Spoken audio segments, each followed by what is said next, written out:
বিশ্ববিদ্যালয়ের শিক্ষক ঢুকতে পারবে না কেন? এখানে কি 144 ধারা জারি করেছেন?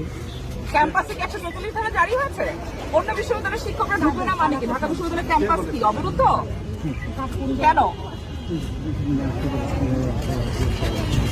এখন আমার দেশদেরকে আমাদের সবাইকে আমার পাশে যাবে না, আপনারা কি আটকে রাখার জন্য? সাইদুল সবিনা সাইদুল সামনে যাও।